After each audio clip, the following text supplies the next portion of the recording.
October, the month of breast cancer awareness, and you're welcome to the B&FT Digest, where we serve you with the top business stories that made headlines within the week. My name is Lily Baba Otu. In the headlines, Registrar General directs companies to rotate auditors in accordance with Companies Act. Monetary Policy Committee of Bank of Ghana keeps policy rates unchanged over fiscal threat. Meanwhile, the Bank of Ghana says it will provide bullion vans and helicopters for safer transportation of cash. And reports from Ghana Statistical Service shows that 90% of local businesses recorded a decline in sales due to COVID-19. Now the news in details. The Registrar General's department has cautioned companies to abide by the directive to rotate external auditors every 6 years as prescribed in the Companies Act. According to the law, an auditor shall hold office for a term not more than 6 years and is eligible for appointment after a cooling-off period of not less than 6 years. In a letter signed by the Registrar General Jemima Owari, she explains that the 6-year term runs from the date of appointment of the auditor and the beginning of the term of office of the auditor as agreed upon by the company. The clarification was triggered after the Institute of Chartered Accountants Ghana wrote to the Registrar General's department seeking further explanation on the rotation of auditors in the Companies Act. And despite inflation trending downwards, the Monetary Policy Committee of the Bank of Ghana has for the third consecutive time maintained the monetary policy rate at 14.5%, citing widening fiscal policy as the main concern. Headline inflation, after peaking at 11.4%, has eased slightly above the upper band target to 10.5% due to the decline in the COVID-related food price pressures.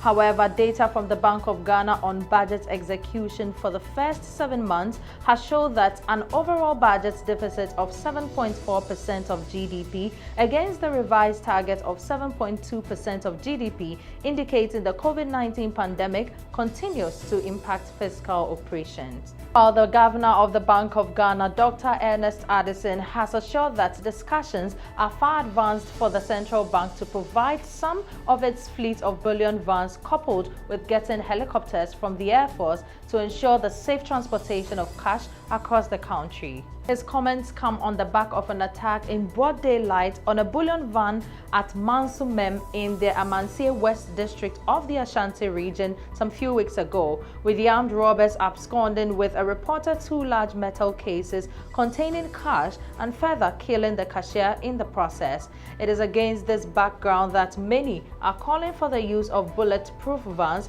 to transport cash to protect both the transporters and the cash from armed robbers. Asked by the B&FT in a press conference in Accra on what the regulator is doing to improve security in transporting cash across the country, Dr. Addison said the central bank wants to make available its secured bullion vans together with a collaboration with the Air Force to airlift cash to address such security issues.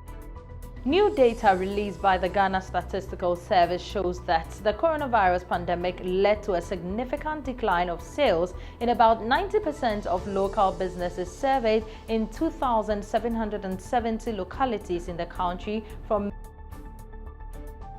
the report, dubbed COVID-19 Local Economies Tracker, which aims at assessing the impact of the pandemic on the local economy, stated that as a result of the lockdown measures and other restrictions imposed by government to contain the spread of the virus, about 72% of businesses experienced a decline in production, resulting in 9 out of 10 of those businesses also seeing drastic decline in sales. And in our final story for today, as part of efforts to move the economy away from over-reliance on traditional exports for revenue generation, the Ghana Exports Promotion Authority is set to invest over $600 million in the next 10 years in a bid to diversify the economy through non-traditional exports.